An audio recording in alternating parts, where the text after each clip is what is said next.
The views and opinions expressed on any program are those of the producers and/or the persons appearing on the program and do not necessarily reflect the views and opinions of FRC Media, Bristol Community College, or the City of Fall River.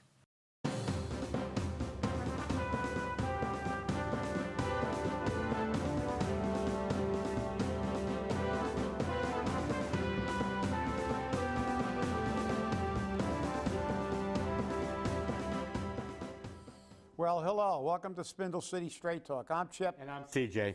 And it is Wednesday in the Riv after a council meeting. Yes, it is. And it was a good little, a little chippy there during citizens' input. Yes, it did. Yes. Two people, Pat Casey and Patrick Higgins, filed citizens' input complaining about two city councilors whose address did not reflect their residence on the ballot.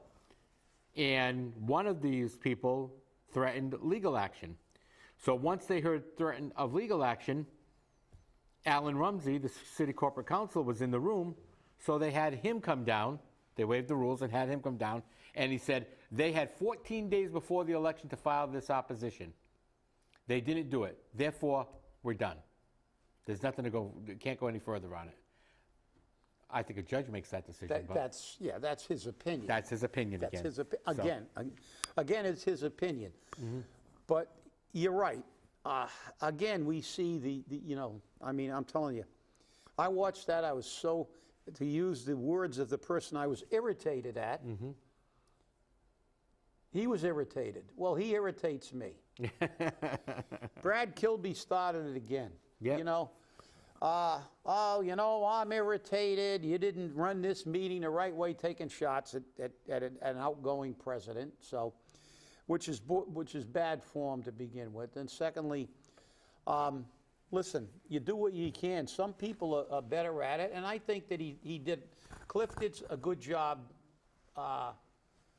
most of the time, but he did let it get out of control a few times. Yes, as a matter of fact, he let it get out of control because he was too nice. Right.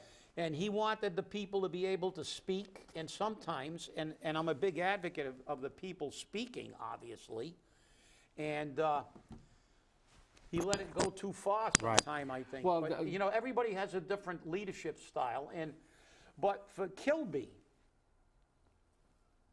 he's as I said, he was a disappointment his last 2 years. I don't know what's wrong with him.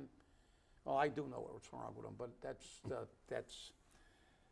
but for him to say I'm tired of this being used for political reasons. Get a grip on yourself, Bradford. You're sitting in a political chamber. You're on a political body. You were on the school committee. You've been on the council.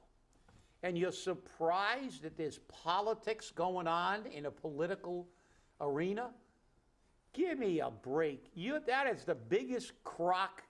You're just like, let's go Brandon. When your side is being political, it's okay. But when the other side is political, it's not okay. You get upset when somebody's saying something that you don't support. Grow up. It's part of the game. If I had my way, it'd be like the House of Commons. You'd be throwing things at each other, and screaming and yelling, because that's what you call true freedom. You don't have to agree.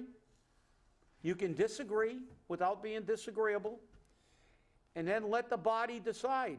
Let the body politic decide. Let the people decide at the ballot boxes. But that's the problem, that people don't come up. For him to make that ridiculous statement is just, to me, you're surprised that their politics goes on in a political meeting. Well, what was interesting was, if you remember last time Pat Casey was here, they waived the rules and let her speak further. Yeah. And Cliff was,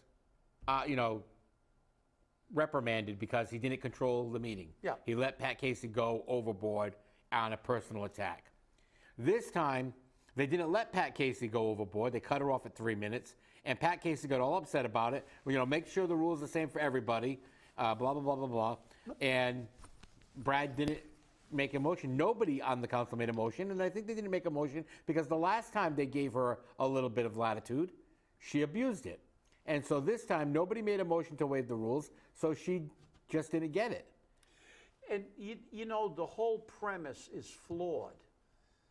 You know, this is politicians manipulating the environment for their own personal gain. Right. So Pat Casey is saying, when I speak, you got to waive the rules. But then she said, you got to do it for everybody. So that means, well, we're going to lift the time limit on citizens' input? They won't do that because they'll be there till 2 o'clock in the morning at every meeting. Right. Because if everybody's going to, no, you waive the rules based on a case-by-case basis. And if you feel, as you said, they waive the rules for her once, not every single time. Right. You know, right. you waive the rules when somebody's talking about something that's really germane. That was purely political attack again. Yes. It was a purely political attack, and they shouldn't have waived the rules. Right. I agree. So this is, it was absolute crap. And, you know, when I hear, you know, these politicians parroting this stuff like, oh, you know, this is, it's political. Everything you say is political. So get a grip on yourself and let's call it the way you see it. We're going to call the balls and strikes. Yep, I hear it. Somebody just sent us a message to correct us. Brad Kilby made a motion to waive the rules for her, but nobody else seconded it. That's right. Okay, yeah, that's correct. But a motion that isn't seconded does not exist. It's like a tree that falls in a forest. Did it make a noise if nobody heard it? You know. So exactly. The fact is, her time wasn't extended because there was a lack of a second. Therefore, it doesn't exist. Right. It was a lack of support. And I loved it when Brad brought up the fact of the attorney for the Mercs, who spoke during citizens' input where they waived the rules, and then he came down to the well and sat down at the table, and Brad Kilby said, you extended it and allowed him to speak all overtime. And Cliff said it very clearly, no. A motion was made and seconded and carried by the body that they were going to move the item from down, and they're going to move it up to address it now. And they moved it up, and he took his time the way it was supposed to be done. Look, Brad was yammering last night like a man with a paper rectum. Because he's got a lot to say about that lawyer. Yeah. But he didn't say it when he was there. Right. Because Brad Kilby is a coward. He's a coward. He's a small-time lawyer talking to with a big-time lawyer in the room, and he didn't utter a word. He was the only person on the city council that didn't say anything during that entire discussion. Right. And we'll go back and look at the tape. Yep, for sure. Okay? Because he didn't say anything. How disgraceful he was and everything else, well, you know, maybe the guy's calling it out. I've seen I've seen some terrible lawyers in my time, and I've seen some great lawyers in my time. And there are really crappy lawyers, especially in Massachusetts where they give the bar exam in crayon. So the fact is, you know, he didn't, you know, be a man. You don't think if I felt I was aggrieved and I was sitting in that chair? Yeah, I've been known to be a little bit vocal. If he really felt that strongly and he was so outraged, why didn't he move his lips then? Right. Because he was afraid that lawyer was going to slap him severely about the head and the shoulders. Yep. Because he'd own him. Right. And that's just my opinion. So. Yeah. Hey, and you know what they say about opinions. That's right. They're like anal sphincters. But remember one thing about anal sphincters. Some work much better than others. Well, last night we had the mayor trying to fill the budget. Oh, yes. On the backs of the taxpayer. On the backs of the taxpayer, which is no doubt really accepted, and what was predicted would happen. Let's remember, before the election, this was predicted that this would happen. Now, you know, the acceptance of grants has always been controversial in the city council for the past couple of acceptance because the mayor, in his power grab, sends them down as mayor and orders to accept and expend the following grants. Why are you afraid of a second vote on the expending the money? If that money is going to be used to buy equipment, doesn't the city council have the right to know that they're buying equipment with it? I mean, they are the fiscal body. They're the ones responsible for the money. But they accepted it. So it is what it is. So now maybe the mayor can, be happy that they gave him his lollipop. Then, of course, they had to. And they gave the taxpayers a lollipop too on that. Well, one, we'll get to that in a minute. Then we had to move money around from the water department and EMS and the general fund to the OPEB trust fund, which is other benefits for employees. $543,628 from the general fund, $8,203 from the water fund, $2,431 from the sewer fund, $55,697 from the EMS fund, all free cash funds. This is meeting his budgetary needs. Mayor appropriating $501,274 from EMS fund free cash to EMS fund stabilization. He actually moved the money over from free cash to stabilization. Good move. Mayor in order appropriating $400,000 from general fund free cash to claims and damages. This became a little bit controversial because this had to do with the streetscapes project on Purchase Street. Again. And Michelle Dion brought up something that was very accurate, that there's $400,000 left in the fund for the Purchase Street project. Why couldn't they just use that? According to Mary Sahadi, they can't use it because it's not being used for the same purposes. If it was being used on another project like streetscapes, they could do that. Something with a long-term benefit. They can't use it for short-term benefit. But as Michelle said, why don't we take the money from here, put it into the...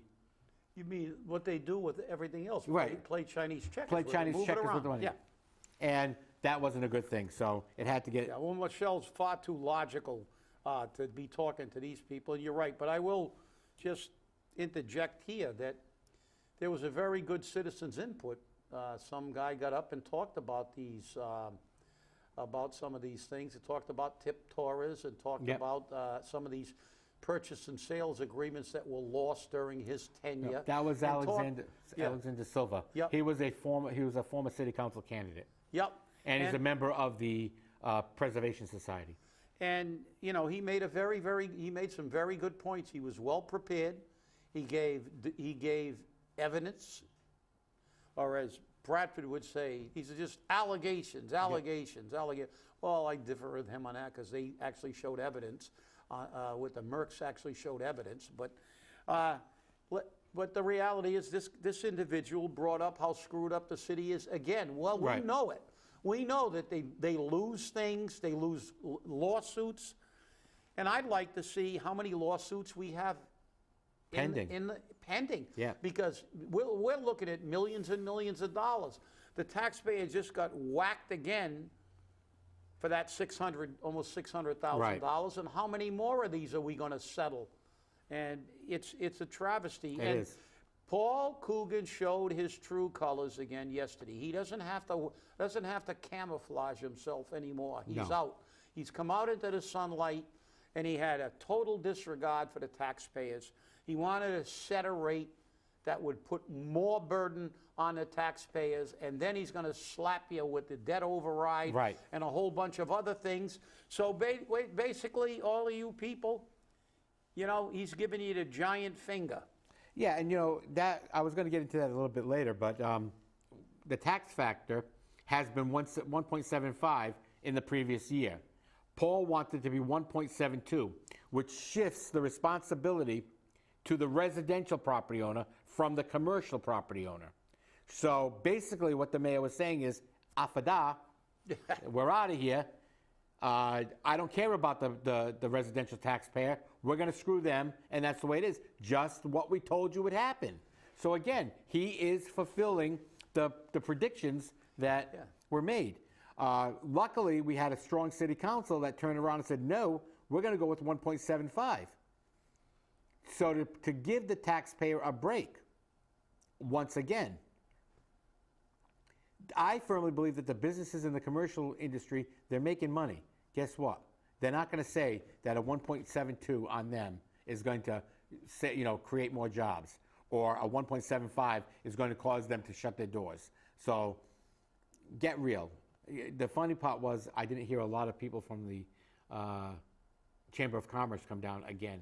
Since they've formed that South Coast Chamber of Commerce as a one body now, they've really become weaker, I think. I haven't seen anything strong come out of them at all. No, you're right. But see, again, we see the duplicity of our government here. We saw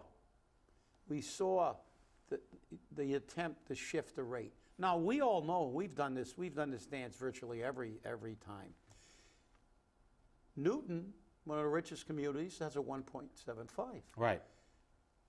And they have very affluent people who could afford a tax shift. Right. But in Fall River, with his rich lawyer and business friends, apparently, he thought they needed a break. And then did you notice the discussion? I thought it was really, really telling when they were talking about the tax assessment values, and they said, well, the houses are at the $200 and some thousand. And then they said, well, wait a minute. Last year you said they were worth $300,000. Right. And now I can tell you market value they are. Cliff said as a real estate, I can say that the values are up. But they were trying to shoot a low ball figure for the price. Lowered, so in other words, your house depreciated. And we know that's not true. Right. That's to con you into believing that you're going to get a lower tax bill than you're going to get. Right. Because then when they assess you at the correct value, and it was $300,000 last year, now all of a sudden you're going to go, wait a minute, how did I get this tax bill? Then you're going to go down and you say, well, your house got evaluated at $350,000. Right. Exactly. Again, they're running a con on you again. Pay attention. You missed your chance. You missed your chance this month to put people in there who are going to pay attention. I mean, and Sylvia was a perfect example. Yep. Well prepared, knew his information, was ready. He would have made a perfect city councilor. Yeah. But he missed the boat because he didn't come out with a lot of information or any information. People didn't know who he was. Yeah. I think the lack of the primary really hurt. The kid that got in, Raposo, was supposed to be fairly good. He's the principal over at Espirito Santo. Espirito Santo, you got good marks. But there's some other people that were in there that were supposed to be pretty good, but they didn't have a chance to showcase. Right. And that's the problem. We elect people who have networks in the city council because it's a popularity contest. Right. How did Pat Casey get in? She was part of Stop Obnoxious Smells. She's a dog groomer. She knows a lot of people. So they vote, she grooms my puppy or something, so I'll give her a vote. And this is the way some of these people continue to get in. We remember years ago when Joe Camara and Paul Hart first got elected. Why did they get elected? Because they were politically astute? No, because they were dirty basketball players. Exactly. So these are the kind of things they elect people on, and shame on the voters who do that. Well, pay attention to these people. Do your research. But these people really didn't have the opportunity to really present themselves with debates and stuff in a primary and maybe show their stuff. Too bad, because it looked like we had some good people. Yeah, there were some very good candidates in that race. Now for the big one. Here's where the city council is going to force the mayor to work. Uh-oh.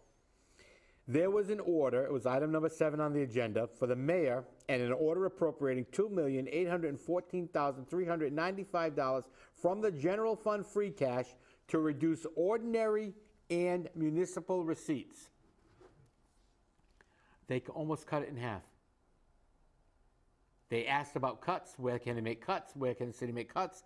Mary Sahadi said, well, if we don't get the money, we'll have to make severe cuts. They gave him half. And now the city's going to have to find a way to make cuts. Maybe they'll have to cut employees.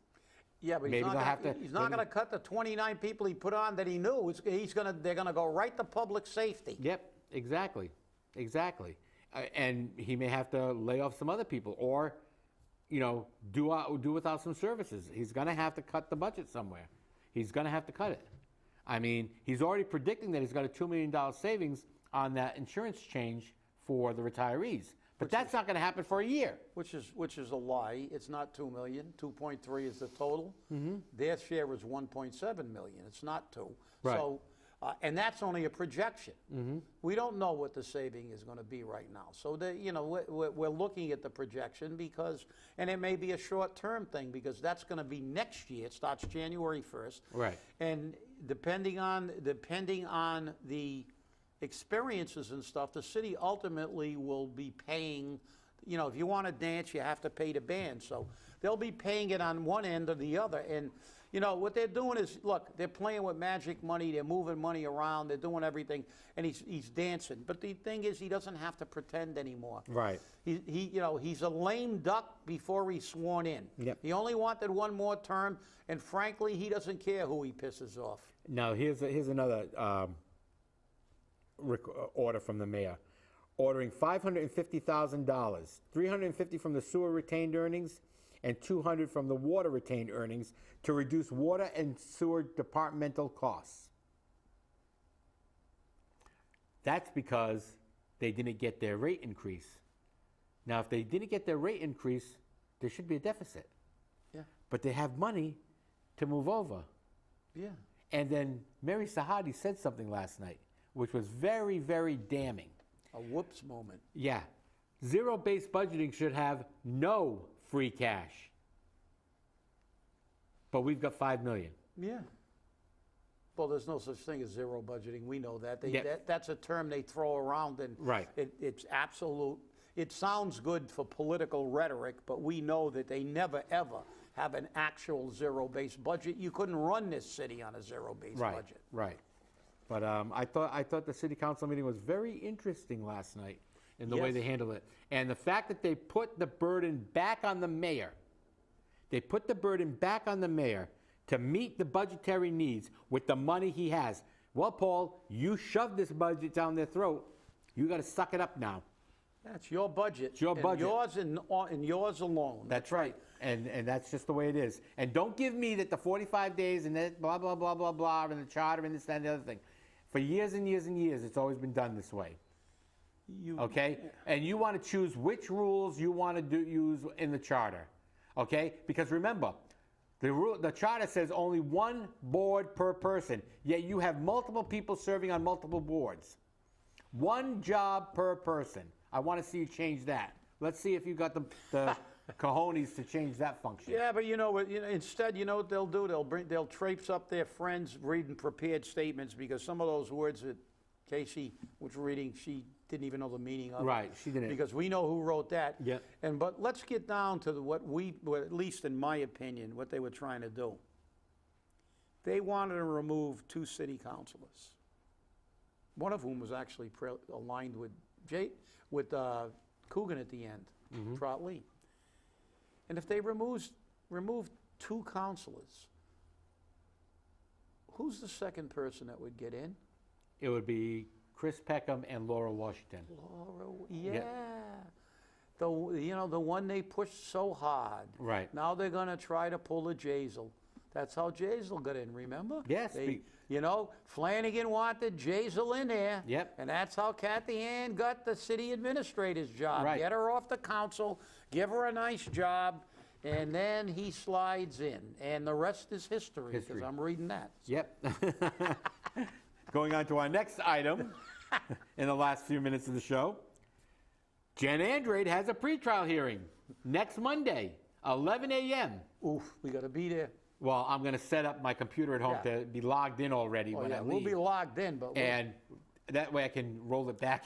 We're going to rush home after the show. After the show, we'll rush back to watch it. Rush back to watch. But Gen Andrade's going to have that pretrial, and I checked yesterday, and the Bureau of Prisons still has not listed where Jazel's going to prison.